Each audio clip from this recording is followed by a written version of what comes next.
وعلى آل سيدنا محمد وبارك وسلم. أعوذ بالله من الشيطان الرجيم. بسم الله الرحمن الرحيم.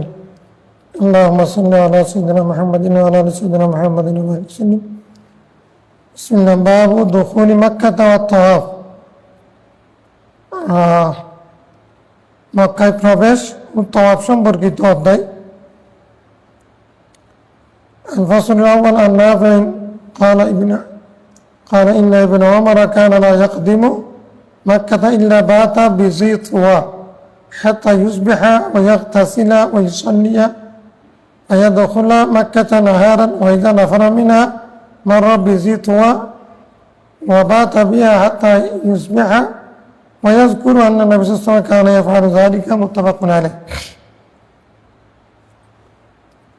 আলহামদুলিল্লাহ والصلاة والسلام على رسول الله. আসসালামু আলাইকুম ওয়া রাহমাতুল্লাহি ওয়া বারাকাতুহু। ইনশাআল্লাহ আজকে আমরা কিতাবুল মানাসিক বা হজের বিধিবিধানের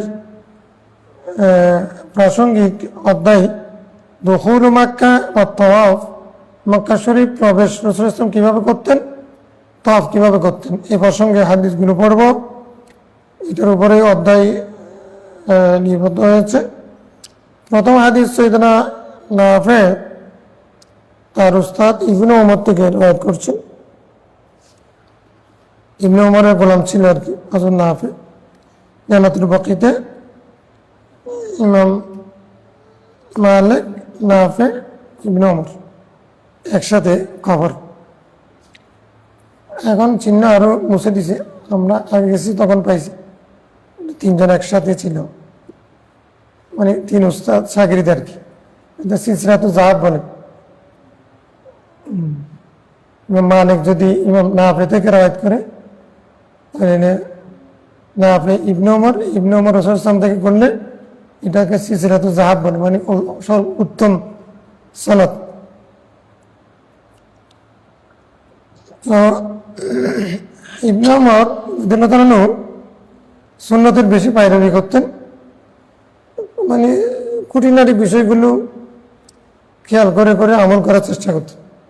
সুহিসাব চিনেন, সুহিসাবি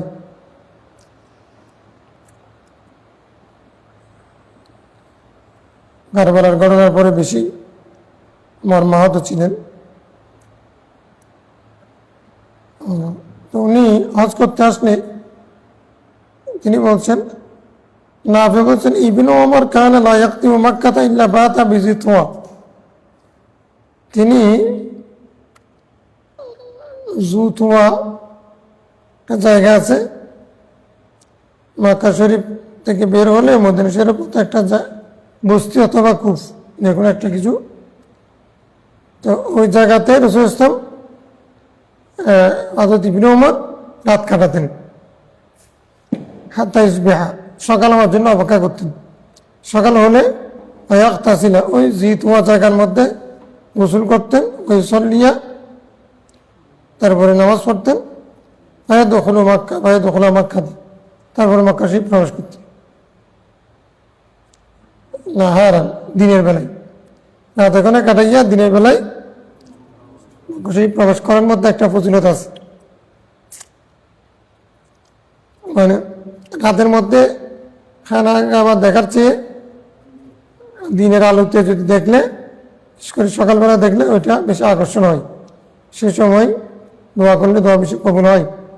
এই জন্য রাসূলের সুন্নাত ছিল এরকম, উনি মদিনা শরীফ থেকে আসার সময় জুতুয়াতে ওই স্থানে রাত কাটাইছেন। তারপরে সকাল হওয়ার পরে গোসল করে মক্কা শরীফ ঢুকেছেন। ওইজা নাফার আমিনা, যখন সেখান থেকে বের হতেন মারওয়া বিজি তোয়া, তো বিজি তোয়া হয়ে চলতেন, সেখানে পৌঁছে যেতেন। তারপরে বাবা তাবিয়া, সেখানে রাত কাটাইতেন হাত্তা ইসবিহা, সকাল হওয়া পর্যন্ত। তাহলে আসার সময় জুতুয়াকে স্টেশন করতেন, যাওয়ার সময় স্টেশন করতেন। সকাল হলে মক্কা শরীফ ঢুকতেন, আবার যাওয়ার সময় সকাল হলে মদিনার উদ্দেশ্যে রওনা দিতেন। ভাইয়াজগুরু হযরত ইবনে ওমর বলছেন, আল্লাহ নবী সাল্লাল্লাহু কানে ফালু জালিক, রাসূল সাল্লাল্লাহু এরকম করতেন, আমি সেরকম করতাম। আসার সময় একজন হুনাইফা চলে আসতেন, তো আগে উট যদি ওনাকে নিয়ে সোজা হয়ে বসতো তখন উনি ইহরামে নিয়ত করতেন, মানে একবারে হুবহু আমল করার চেষ্টা করতেন উনি, মানে সুন্নতের খুঁটিনাটি পাবেন। وعن عائشة رضي الله تعالى عنها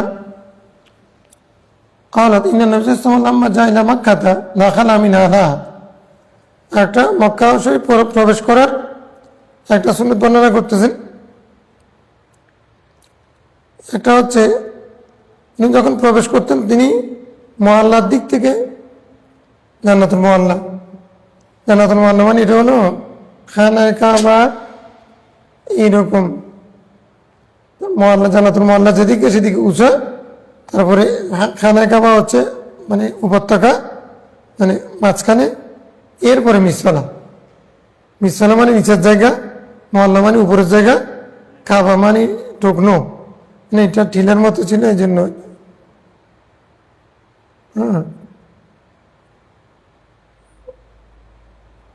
গাছ যেমন আর কি, মসজিদে জিন, তারপরে ওইদিকে মৌলুদুল নবী ইসলাম, এদিকে মসজিদে ফাতা, জান্নাতুল মহল্লা এর দিকে ওটা উঁচা দিকে, আর মিসফালা যেদিকে ওইদিকে নিচা, মাঝখানে হলো খানায়ে কাবা।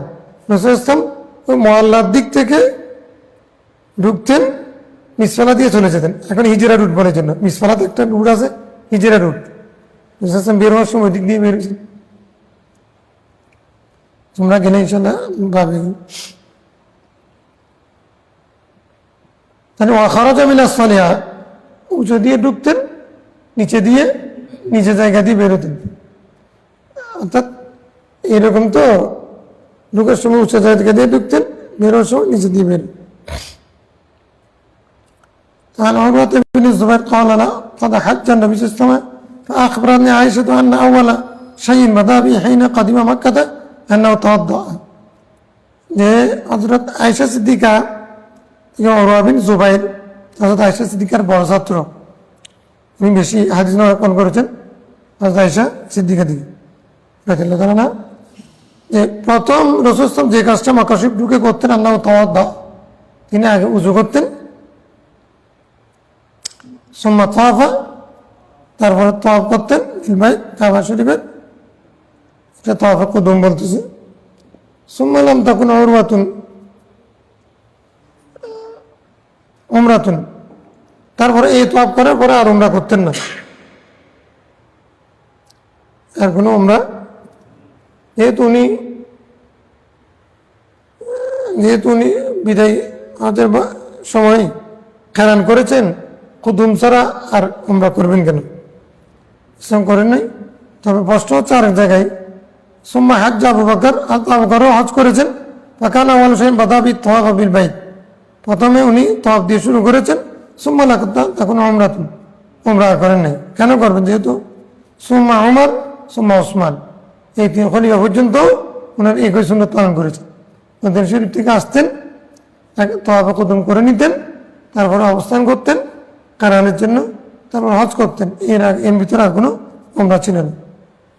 এখন কেউ যদি তামাত্তু করে, প্রশ্ন হচ্ছে এখন তামাত্তু করলে কিন্তু হালাল হয়ে যাবে, আমার সাকাল হাদিয়া ইয়াহিল্লু, আমার নাম ইউসাক ইয়াসুক, হ্যাঁ ইয়াহিল্লু লা তাহিল্লু লা ইয়াহিল্লু, এরকম তো এখন হালাল হবে না।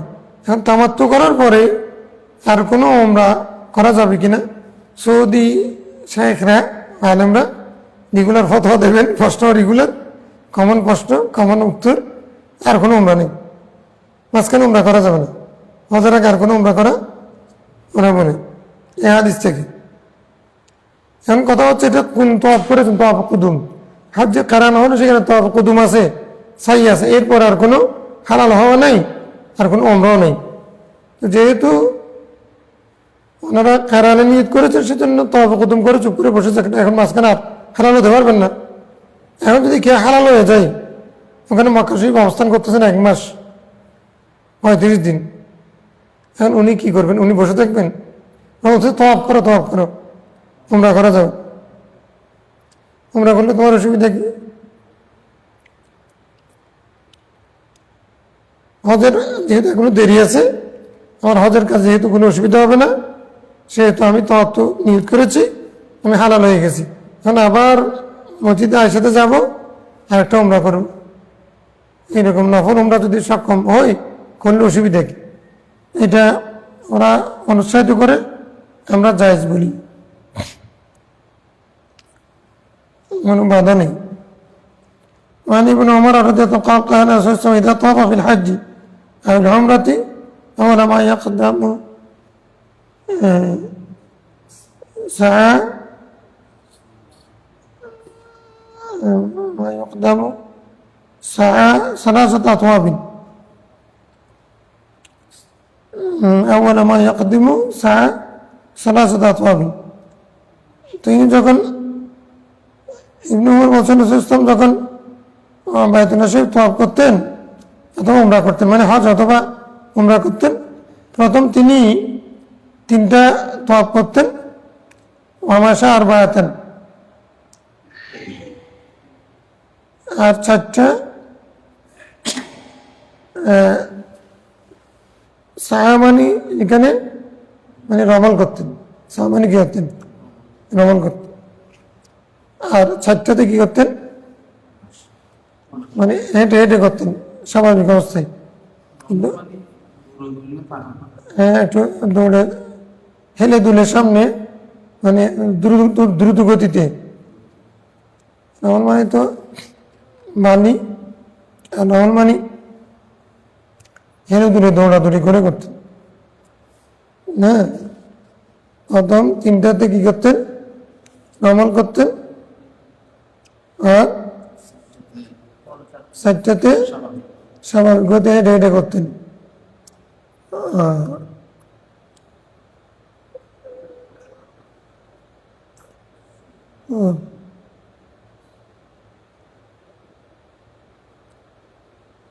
হ্যাঁ ঠিক আছে। রমালা সালাসান ওমাশার বার, প্রথম 3টাতে রমল করবে, 4টাতে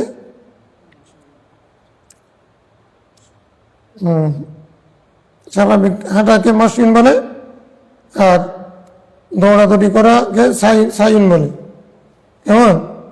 ফাসাউলা জিক্রিল্লাহ মানে দৌড়াদৌড়ি আসো, তাড়াতাড়ি আসো। সাহা মানে দৌড়াদৌড়ি করতেন আর কি, কাফেরদেরকে দেখানোর জন্য মুসলমানরা দুর্বল হয়নি। সুম্মা সাজদা সাজদাতাইনি, সাজদা সাজদাতাইন, 2 রাকাত নামাজ পড়তেন। সুম্মা ইয়াতুফু বাইনা সাফা ওয়াল মারওয়া ওয়াজিবুত তাওয়াফ, তারপরে ওয়াজিব তাওয়াফ শেষ করে তারপরে কি করতেন? সাফা মারওয়া সাই করতেন। সাফা মারওয়া সাইয়ের পরেও যদি ওয়াজিব তাওয়াফ করলে আদায় হয় না। সুন্নত হচ্ছে সাথে সাথে করা, সাথে সাথে করা সুন্নত যে জন্য, মানে এখন যারা জানে না, মানুষের তো করতেছে কি বীর আল্লাহ আকবর, মানে মাকাম ইব্রাহিমকে সামনে নিয়ে ওখানে আল্লাহ আকবর নিয়ত বাড়ে আছে। এখন কি করবে এখানে? তুমি এখানে নামাজ, মানুষ এখানে নারী পুরুষ হবে। এটা কাবা শরীফের যে কোনো জায়গা থেকে 2 রাকাত নামাজ পড়লে হবে।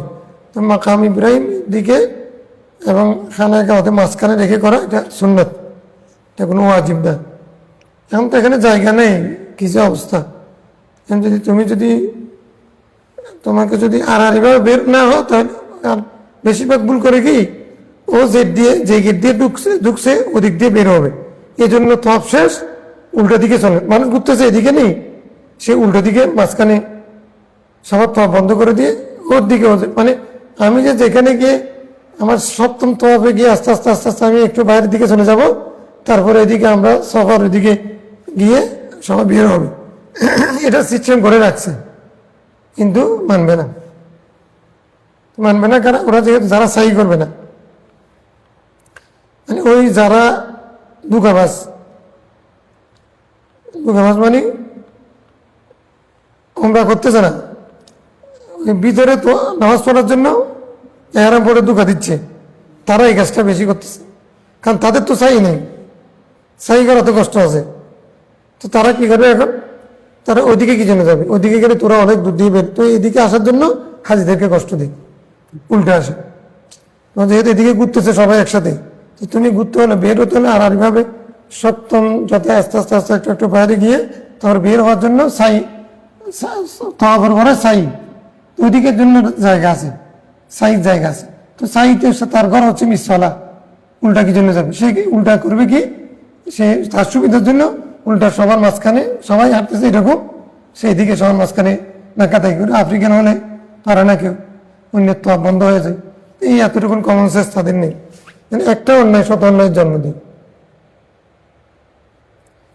আর কিছু এমনি দৌড়ে ডাইরেক্ট চলে যাবে, তো চলতেছো তো, তো তুমি একটু ঘুরে ঘুরে আসছে মানুষকে সুযোগ দিয়ে তারপরে যাবে না, না ও রুকুনে ইয়ামানিতে যাবে অথবা রুকুনে হাজার আসওয়াদে যাবে, ডাইরেক্ট চলে যাবে, মানে ডাইরেক্ট ওখানে খাকে কে কি বলবো, ওখানে কি কমন সেন্সের।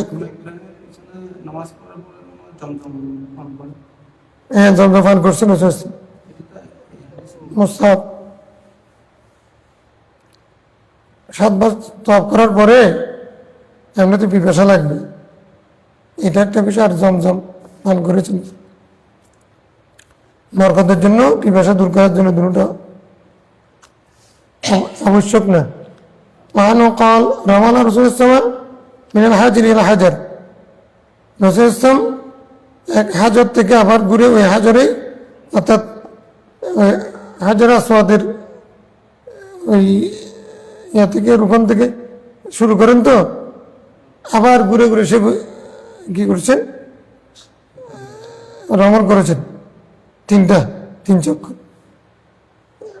তো সালাসান অমাশার বার আর 7টাতে স্বাভাবিক গতিতে আসছে। ওখানে সাহাবি বাতিনিল মসজিদ, তো বাতিনিল মসজিদের মধ্যে উনি সাই করতেন, মানে দৌড়তেন। ইজা তফা বাইনা সাফা মারওয়া, দেখা সাফা মারওয়া সাই করতেন। এই বাতিনিল মসজিদ এটা হাদিসের শব্দ, ওটা ফেকার মধ্যে একটা শব্দ আছে মাইলাইন আখদারাইন,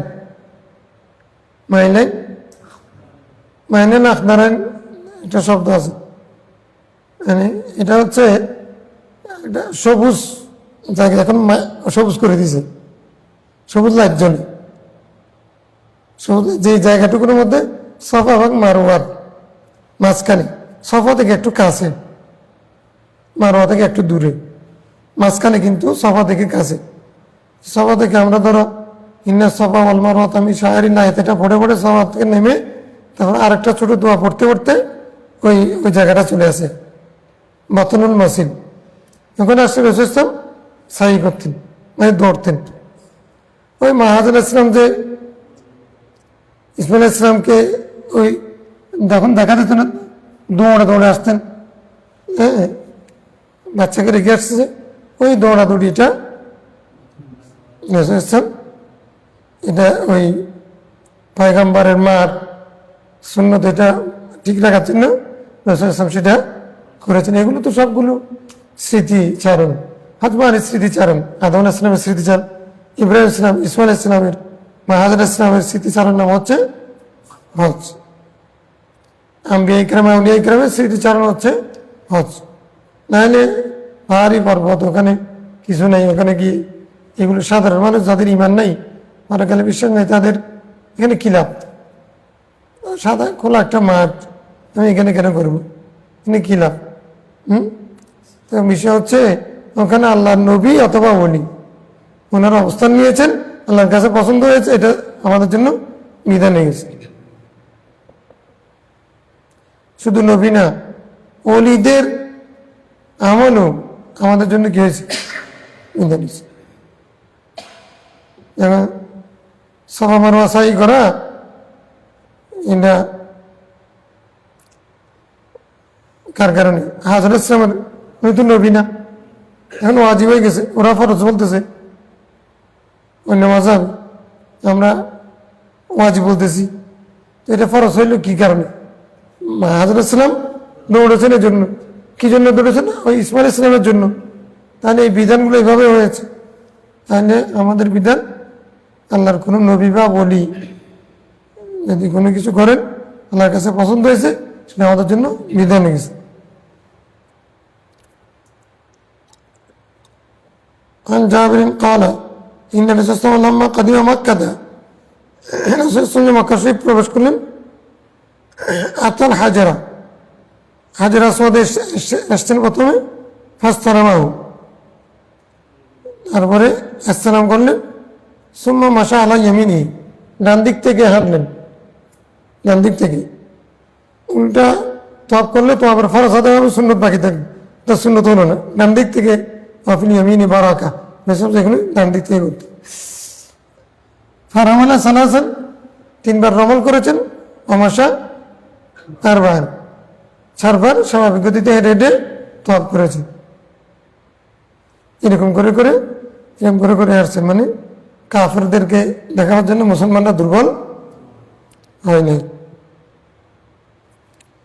মুসলিম মানে জুবাইর বিন আরবি قال سأل رجل ابن عمر عن استلام الحجر فقال رأيت الرسول صلى الله عليه وسلم يستلمه ويقبله ইবনে ওমরকে এক ব্যক্তি জিজ্ঞাসা করলেন যে রাসূল ইসলামকে হাজার আসওয়াদ ইসলাম করছেন নাকি তকবিল করছেন। ইবনে ওমর বলেন আমি রাসূল ইসলামকে আসসালামও করতে দেখেছি তকবিল করতেও দেখেছি। মাহফুজ দুজনের হাদিস আছে ইবনে ওমরও দেখেছেন আনতাল হাজার ওয়ালা উকাব্বিলুকা ইল্লা আন্নী রাআইতু রাসূল ইসলাম ইউকাব্বিলুক আমি তোমার রাসূল ইসলাম তোমাকে চুম্বন করতে দেখেছি কারণে চুমু দিচ্ছি না হলে তুমি কোনো লাভ ক্ষতি করতে পারো না তোমার হাদিস আসবে। তাহলে প্রথমে গিয়ে ইসলাম করেছেন পরে সপ্তমবারের মধ্যে গিয়ে সপ্তম তওয়াবের মধ্যে কি করেছেন তাকবীর করেছেন।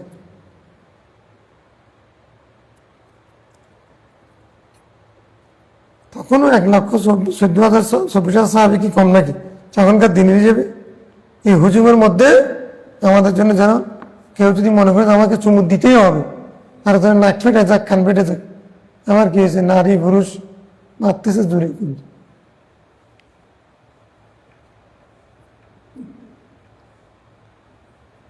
এমনি নিয়ত করলে পেরে যায় তারা নিয়ত করে বুড়ো হলেও পেরে যায় কেমনি হয়ে যায়। رواه البخاري عن ابن عمر رضي الله عنهما قال لم أرى النبي صلى الله عليه وسلم يستلم من البيت إلا ركنين يمانين متفق اليمانين রুকন ইয়ামানাইন বলছেন হাজর আসওয়াদ এবং রুকন ইয়ামানি দুটোটাকে একসাথে তাকরিবান ইয়ামানাইন বলছেন। আচ্ছা আমি রাসূল ইসলামকে রুকনি আমি ইয়ামানের দিকে ইসলাম করতে দেখেছি ছাড়া আর দেখিনি। তো এক হাদিসের মধ্যে এটা আসছে আর হাদিসের মধ্যে তাকবীরও দেখছেন তো দুটোটা হতে পারে। এটা ইসলামের বিধান দিয়েছেন কিরকম রুকনি ইয়ামানি থেকে ইসলাম করেছেন। রুকনি ইয়ামানি হচ্ছে মানে অর্থাৎ হাজর আসওয়াদের আগে রুকনি ইয়ামানি তারপরে হাজর আসওয়াদের রুকন ওইটা আর কি এই দুটার মাঝখানে উনি ইসলাম করতে দেখেছেন।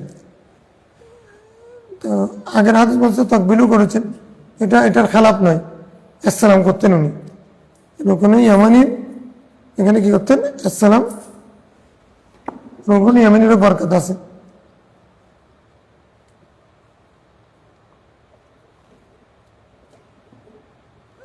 এখানে রুকনি ইয়ামানি তো একটা দুইটা কেমনে হলো হাজর আসওয়াদ দিয়ে ওইটাও মানে যদি একটা চতুর্কোণা তো তাহলে দুটোটা একটার পর একটা হলে তাহলে দুটোটা ইয়ামানের দিকে হয় না এদিক থেকেও রুকনে ইয়ামানি। وعن ابن عباس رضي الله عنهما قال طاف النبي صلى الله عليه وسلم في حجة الوداع রাসূল সাল্লাল্লাহু আলাইহি ওয়াসাল্লাম বিদায় হজ্জের সময় তওয়াফ করেছেন আলা বাঈরিন উটের উপরে يستلم الركن بمحجن متفق عليه তো মাহজান মিহজান এটাই বলো রাসূল ইসলাম বিদায় হজ্জের সময় তোয়াফ করেছেন উটের উপরে হয়ে, উটের উপরে তোয়াফ করা গিয়েছে, তাই না? আরবি করে যেটা তোয়াফ করে, বুড়া মানুষ যারা হাঁটতে পারে না তারা হুইলচেয়ারে করে, হুইলচেয়ার, হ্যাঁ হুইলচেয়ারের ওখানে ব্যবসা ভালো চলে।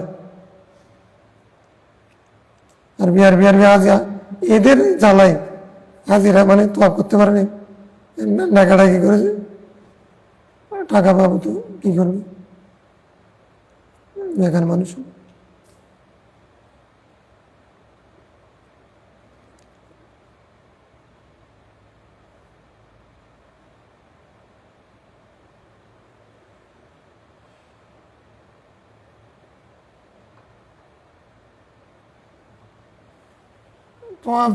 হেঁটে হেঁটে করা আফজল। রসুল ইসলাম যেহেতু 1,14,024 সাহাবী তো সোজা কথা না, তখনকার দিনে খানায় কাবাকে তখন এইরকম সজ্জিত এত কাজ হয়েছে, ছোট্ট জায়গা তখন, তো এখন সেই জায়গার মধ্যে তোয়াফ করতে হবে, তো এখন এতগুলো সাহাবী, তো এখন যেহেতু ওনার তখন মানে মানুষের হুজুম ছিল, এই জন্য উনি উটের উপরে করেছেন। একটা একমত, এটার মধ্যে আসুক না আসুক এটাও হতে পারে যে রসুল ইসলাম এমনি কোথাও দাঁড়ালে, কোথাও কারো একবারে ময়দানের মধ্যে মসজিদের মধ্যে দাঁড়ালেও উনি লম্বাও ছিলেন না, পেটেও ছিলেন না, মধ্যম ছিলেন, কিন্তু কারোর সামনে দাঁড়ালে ওনাকে সবার উপরে দেখা যেত। এটা নবীর মুজিজা। এখন যেহেতু বিদায় হজ্জের ভাষণ রসুল ইসলাম বলেছেন, এখন যে তোয়াফ করতেছেন এগুলো উটের উপরে করার এরকমও হতে পারে হিকমত যে উনি কি করতেছেন এগুলো সাহাবা ইকরাম দেখার দরকার ছিল। মানুষের বীরের মধ্যে করলে তো কি করতেছেন এগুলো দেখা যাবে না।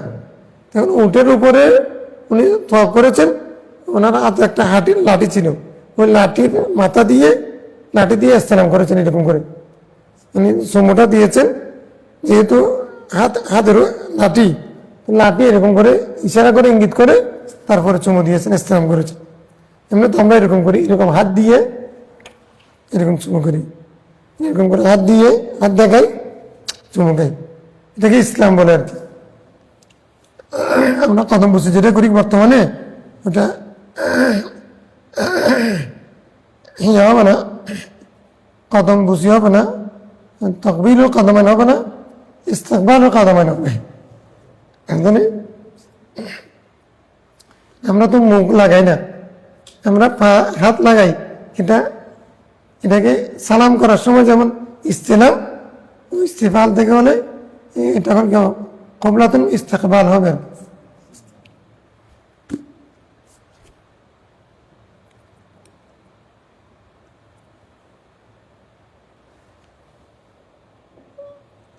মানে লাঠি।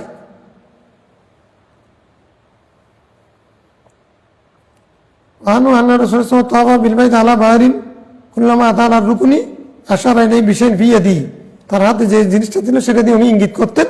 ফাকাব্বারা, তখন বললেন বিসমিল্লাহ আল্লাহু আকবার।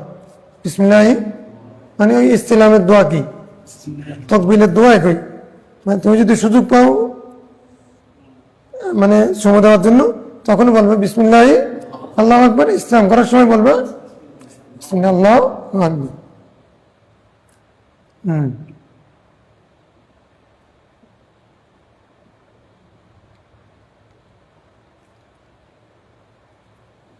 رواه البخاري عن ابي الطفيل قال رايت الرسول صلى الله عليه وسلم يطوف بالبيت, রাসূল সাল্লাল্লাহু আলাইহি ওয়াসাল্লামকে আমি বাইতুল্লাহ শরীফে তোয়াফ করতে দেখেছি। ওয়ায়াস্তালিমু রুকনা বিমাহজানিন, আমি তাকে লাঠি দিয়ে, তার সাথে যে লাঠি ছিল সেটা দিয়ে ইসলাম করতে দিয়েছি। ওই ইউকাব্বিলুল মাহজানা, তারপরে এটা যখন এদিকে ইশারা করেছে আবার ওই লাঠি এটাকে চুমু খাচ্ছেন কাকে, লাঠিকে। লাঠি চুমু খাওয়া যায় নাকি? এখন লাঠি চুমু খাওয়া যদি এখানে হজের মধ্যে যায় হয়, এখন এটা কি জন্য, এটা দিয়ে শুধুমাত্র হাজর আসওয়াদকে ইশারা করার কারণে লাঠিটার গুরুত্ব বেড়ে গেছে, ফজিলত বেড়ে গেছে। লাঠিকে চুমু খাচ্ছেন না, লাঠিকে চুমু খাওয়া মানে হাজর আসওয়াদকে চুমু খাওয়া, এটা হচ্ছে এটাকে প্রতীকী বলে। তো এটা বরকতময় জিনিস যেগুলো সেগুলিকে চুমু খাওয়া এটা নাজায়েজ হয়েছে না। এখন মানে মাজার শরীফে অর্থাৎ রসুল রোজা পাকে চুমু দিতে দিবে না। আবার বড় বড় লোক আসলে রাজা বাদশা আসলে ওরা মানে মানে চুমু দেয়, সেজদাও দিয়ে দেয়, তার ওদেরকে বাধা দেন। বড় মানুষ যারা রাজা বাদশা ওরা আসে মানে ওরা ওদের জন্য যায়। এখন ওই পুলিশ কতগুলো আছে বসে রাখছে মতো ওরাকে এমনি ওইটা করতেছে, ঠিক আছে, নাহলে মানুষ ওখান থেকে সরাতে পারতো না। এত বেশি মানুষ যে ওখানে। এখন আরেকটা রোগ হয়েছে যে রসুলের দরবারে ওখানে গিয়ে শুধু মোবাইল একটা এরকম করে লাইভ দেখাচ্ছে, ওইদিকে আর খেয়াল নাই। ওখানে ইয়ে দরবার রাখা হয়, এখানে মানে শুধু কিভাবে তোমাকে কিভাবে তুমি এরকম গুণা নিয়ে মানে বলবে যে জি তুকা হ্যাঁ মুজনিবান হ্যাঁ ইনকা ইনাল্লাহ নি এভাবে করে দোয়া করবে। এগুলো এগুলো না করে ওখানে মানে মোবাইল নিয়ে ধরে থাকে, এগুলো অনুভূতি আছে করে। আমি একজনকে ওরা তপ করে এসে তারপরে আমাদেরকে বলে, আমাদের গ্রুপকে বলতেছে একটা ছবি তুলে দেওয়ার জন্য, ওরা ছবি তুলবে। তা আমি আমার সাথে একজন ছিল সেক্রেটারি, উনি ওনাকে অনুরোধ করছে, তো উনি রাজি হয়ে গেছেন। এতদিন পর্যন্ত আমি ছবি তুলতে দিই নাই। ওনারা ওই ফাট যেহেতু আমার সাথে আসে আমি আগে বাসা না করে দিয়েছি, এগুলো করতে না করছি। এখন উনি হঠাৎ করে রাজি হয়ে গেছেন, আমি যখন না করছি এখন যাইনি, সরি আমি বলছি, সরি বলছি, আমি বলছি সরি। ওনার দিকে একটা বেটকি মারছি, যেটা করবে করো গিয়ে, তুমি ছবি তুলবে আমি তোমাকে তুলে দেবো, সেটাও তো শরীক হলাম না, আর কাউকে দিয়ে করো গিয়ে, আমাদেরকে কেন লাগাচ্ছে?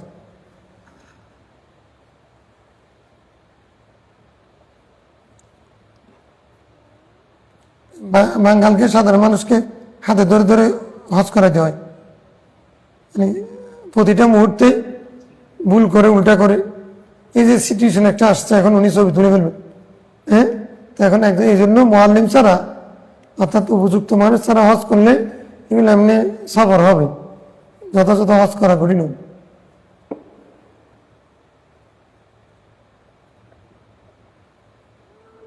কোথায় কি আছে নাই, ভাত খেয়ে ঘুমাইয়া তারপরে হজের রুকুন আকরান আদায় হলে তো হজ হয়ে যাবে, এখানে রহস্য মজা স্বাদ পাবে না। আয়েশা রাদিয়াল্লাহু তাআলা আনহা খারাজনা মা নবী সাল্লাল্লাহু আলাইহি ওয়াসাল্লাম লা নাযকুরু ইল্লাল হজ্জ, আমরা রাসূল সাল্লাল্লাহু আলাইহি ওয়াসাল্লাম হজের জন্য বের হয়েছি তখন আমরা হজ ছাড়া আর কিছু উল্লেখ করিনি। ফালাম্মা কুন্না বিসারিফ তামিস্তু, ওই সারিফ নামক জায়গার মধ্যে আসার পরে আমি তমিস্তু মানে কি, হ্যাঁ হিতু, আমার হাইজে এসে গেছে, প্রতিশব্দ আর কি, আমার গিয়ে গেছে কাজে গেছে। মানে মক্কা থেকে আর এক মারহালা তার চেয়ে একটু কম জায়গাতে ওইটা জায়গা সারিফ একটা জায়গা ছিল, এখন নামটা দেখিনি, আর কতগুলো দেখছি, এটা দেখিনি। মানা আবে কি, আমি কাঁদতেছিলাম, বকালা লাল্লা কি নাফিস্তি, তিনটা শব্দ পাইছে, হিতু তমিস্তু নাফিস্তু। নাফিস্তু আমরা নাফাস বলি যে বাচ্চা হওয়ার পরে, ওইটার জন্য ব্যবহার হয়, হাইজের উত্তর ব্যবহার হয়। তুমি কি মাসিক শুরু হয়ে গেছে তোমার? কত নাম বললাম, হ্যাঁ। কালা ইন্না যালিকা শাইউন কাতাবাহু আল্লাহু আলা বানাতি আদম, কান্না করার কি আছে, এগুলো তো আদম সন্তানের মহিলাদেরকে, আদম সন্ততিদের উপরে আল্লাহ তাআলা বিধান করে দিয়েছেন। ফাফআলি মা ইয়াফআলুল হাজ, তুমি হাজিরা যেরকম করে সেরকম করতে থাকবে নি, তসবিহ বিল মুসাল্লি, সব কাজ করিও। গায়রা আল্লাহ তাতুফি বিল বাইতি হাত্তা তাতুহরি, তবে তুমি তওয়াফ ছাড়া আর সবগুলো করতে পারবে। আমি তওয়াফ কেমনে করবো? তো পরে আবার যে তুমি তো তোমার তওয়াফ কুদুম বাকি, যাও হজের পরে আবু বকরকে নিয়ে যাও, তানিম যাও, সেখান থেকে আবার এহরাম পরে আসো, তারপর তুমি আবার কি করো, তাওয়াফ করে নিও। মুত্তাফাকুন আলাইহি। وعن ابي هريره رضي الله عنه قال بعثني ابو بكر في الحجه التي امره النبي صلى الله عليه وسلم عليها قبل حجه الوداع يوم النحر في رات امره ان يؤذن امره ان يؤذن في الناس الا لا يحج بعد العام مشرك ولا يطوفن بالبيت عريان। অর্থাৎ আবু হুরায়রা থেকে বর্ণিত হাদিস, আমাকে আবু বকর হজ্জাতুল ওয়াদা না যে হজের মধ্যে তাকে রাসূল সাল্লাল্লাহু আলাইহি ওয়াসাল্লাম আমির বানিয়েছিলেন, হজ্জাতুল ওয়াদার আগে নবম হিজরিতে হজ ফরজ হয়েছে। তো মানে এটা জমহুরের মত, ষষ্ঠতে অষ্টম কথা আছে। তো নবম হিজরিতে হজ ফরজ হয়েছে, রাসূল সাল্লাল্লাহু আলাইহি ওয়াসাল্লাম হজে যান নাই সে বছর। আমুল উফুদ নবম, এটা কি নবম হিজরি, এটা কি আমুল উফুদ। উফুদ মানে কি বিভিন্ন জায়গা থেকে, ইয়ামান, মানে সিরিয়া, শাম, সব জায়গা থেকে কি আসতেছে, নাজরান, বিভিন্ন জায়গা থেকে কি আসতেছে, প্রতিনিধি দল আসতেছে ইসলাম গ্রহণ করার জন্য। রাসূল ইসলাম তখন আর হজে যান নাই, অর্থাৎ আবু বকর তাকে পাঠিয়ে দিয়েছেন আমির বানাইয়া। তারপরে এটা হযরত আলী হাদিস ছিল, এখানে হযরত আবু হুরায়রার মধ্যে হযরত আলী কোথায় গেলেন? আচ্ছা, বাআসানি আবু বকর ফিল হাজ্জাতিল্লাতী আমারা নবী সাল্লাল্লাহু আলাইহি ওয়াসাল্লাম ক্বাবলা হাজ্জাতুল ওয়াদা ইয়াওমান নাহর ফি রাআতিন আমারাহু আন ইউআযযিনা ফিন নাস। আচ্ছা, হযরত আবু হুরায়রা দায়িত্ব পালন করেছেন, কিন্তু রাসূল ইসলাম যেটা পাঠাইছেন সেটা হচ্ছে মওলা আলী সেরকম থাকে। অর্থাৎ ঘটনাটা এরকম, নবম হিজরিতে হজ ফরজ হয়েছে, রাসূল ইসলাম হজে যাননি, আবু বকরকে আমির বানাইয়া হজে পাঠাই দিচ্ছেন যারা যাচ্ছে। এখন আবু বকর হজের নেতৃত্ব দিচ্ছেন। তো সেই হজের মধ্যে আবু বকর পৌঁছার আগে হজরত আলীকে আবার পাঠাইছেন, কারণ সূরা বারা নাযিল হয়েছে। এখন আবু বকরকে রওনা দেওয়ার পরে সূরা বারাআতু মিনাল্লাহি ওয়া রাসূলিহি ইলান নাস, বারাআতু মিনাল্লাহি ওয়া রাসূলিহি সূরা নাযিল হওয়ার পরে মওলা আলী সেরকম তাকে পাঠাইলেন যে আবু বকর, তুমি হজের মধ্যে একটা এলান করবে, এই বছরের পরে আর কোনো কাফির মুশরিক যেন হজের মধ্যে না আসে। কেউ কোনো মুশরিক হজ করতে পারবে না, নিষেধাজ্ঞা। কোনো ব্যক্তি উরিয়ান উলঙ্গ অবস্থায় তওয়াফ করতে পারবে না, দুইটা নিষেধাজ্ঞা দিন।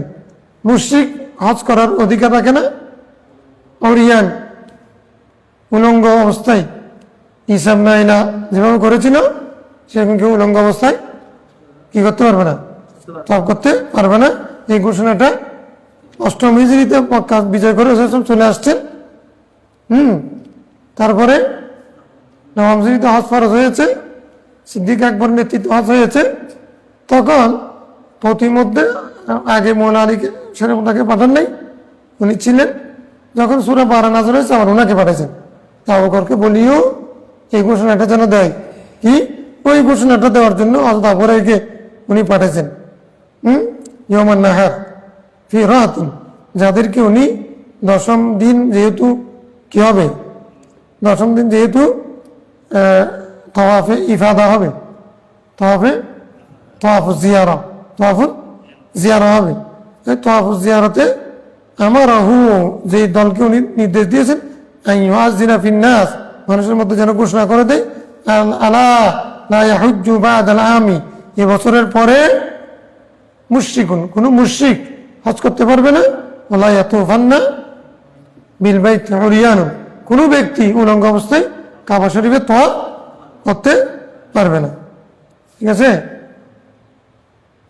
এই বছরের পরে মানে হিজরিতে শেষ, আগামী বছর কোনো মুশরিক আসবে না তো হজ করার জন্য, আর কোনো ব্যক্তি উলঙ্গ অবস্থায় তওয়াফ করতে পারবে না। এই নিষেধাজ্ঞা রাসূল সাল্লাল্লাহু জারি করে দিলেন। তাহলে বোঝা যাচ্ছে আগে মুশরিকরা হজ করতো, মুশরিকরা কি করতো, আবার তারা উলঙ্গ অবস্থায় কি করতো? হ্যাঁ, কাবা শরীফকে সম্মান করতে করতে মানে বেদাত বা খুরাফাত পর্যায়ে যাইতে যাইতে এটা কোন পর্যায়ে যায়? আমার সাথে আকিদা নষ্ট হলে চিন্তা করতেছে, মানে ওই হিন্দুদের মধ্যে কিছু আছে না, মানে ওরা সন্ন্যাসী হতে হতে একবারে কাপড় ফেলে দেয়। তো মুসলমানদের মধ্যে অনেকে আছে পাগল হয়ে গেলে কাপড় ফেলে দেয়। তো এটা কাপড় তো শরীয়ত, কেউ যদি পাগল হয়ে যায় তার জন্য সতর ফরজ না, মানুষের দায়িত্ব হচ্ছে তাকে যুদ্ধ করা ৭০ টাকা। এখন পাগল না হয়ে যদি পাগলা বাবা হয়ে পাগল নাই, খাওয়া দাওয়া সব ঠিক আছে, এখন কেউ যদি ল্যাংটা হয়ে যায়, মানুষ ওখানে গিয়ে বসে আছে নারী পুরুষ, এটার কি ইসলাম? এটা কি মুসলমান? এটা কি ফকিরি দরবেশি? এই দরবেশির কারণে দরবেশির কি হচ্ছে বদনাম হচ্ছে। এই দরবেশি বন্ধ করা দরকার। যত কারামত থাক, তৎকালীন আলেমরা মিনের সময় মনসুর খাল্লাসকে জানিয়ে দিয়েছেন, কি জন্য শরীয়তের মানদণ্ড ঠিক রেখেছেন। মনসুর খাল্লাস যেহেতু হকে ছিল, অন্য বিষয় ছিল, সেটা তোমার বিষয়, তুমি তোমার খোদাকে থেকে নাও ইয়ে, কিন্তু আমরা সাধারণ কমন রোল যেটা, সেটা আমরা ভাঙতে পারবো না। স্যার ভিতরের কথা, রহস্যের কথা, এগুলো ভিন্ন কথা। তাইলে হিসাব নাইলা সর্বপ্রথম খানায় কাবাতে উলঙ্গ তওয়াফ করার কারণে দুটোটা কি হয়ে গেছে? হাতর হয়ে গেছিল। উলঙ্গ তওয়াফ করতে গেছিনি, সেখানে একজনের শয়তান তো মাঝখানে আছে। শয়তান বলে যে সুযোগ একজনের দিকে আরেকজনের নজর গেছে, তখন তারা সেখানে কুকর্মের মধ্যে লিপ্ত হয়েছে। তখন আল্লাহ তাআলা গজব দিয়ে তাদেরকে পাথর বানাই দিছে। সকালবেলা এসে দেখতেছে ওরা, এরা দুজন পাথর কেন হয়ে গেল? নিশ্চয়ই ওদের তওয়াফ কবুল হয়েছে। আরেক মদাকিদা শুনেছে। হ্যাঁ, মদাকিদা থেকে মদাকিদা দেখুন কি করো, আমরা তো খানায় কাপড় তওয়াফ করবো, এদের দুজনেও তওয়াফ করতে হবে। তো এখন এটা যেহেতু পুরুষ, এটাকে সফা মানে মোজা করেছি গা, সফা পাহাড় এখানে দাও। এটা যেহেতু মুয়ান্নাস মারওয়া, মারা আতুনকে মারওয়ার মধ্যে দাও, মারা আতুনকে রজুলকে সফাতে দাও। হ্যাঁ, আমার সফা পুরুষের নাম না, আমার সফা আছে না, তো এটা পুরুষকে হিসাবকে সফাতে দাও, আর মারাতুনকে মারওয়াতে দাও। এখন তারা সেখানে ঈদের উদ্দেশ্যে আবার তওয়াফ করা শুরু করলো। তখন হজে তখন এটা বললেন, সাহাবা ইকরাম স্টুনিস্ট হয়ে গেলেন। এটা হবে তো, রোজা রাখলেও হবে, শারীরিকভাবে ক্ষতি হবে, এটা হলো ভিন্ন কথা।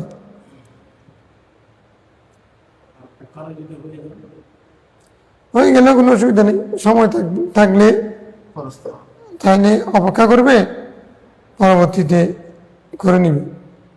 আর যদি সময় না থাকে তাহলে ভালোভাবে যেন কোনো ময়লা না পড়ে, খানায় কাবা ওখানে যেন কোনো ধরনের ময়লা যুক্ত না হয়, সেজন্য ভালোভাবে কাপড় বেঁধে, মানে অনন্য উপায় হলে কাপড় বেঁধে বিদায় ফরজ করে ফেলতে পারেন।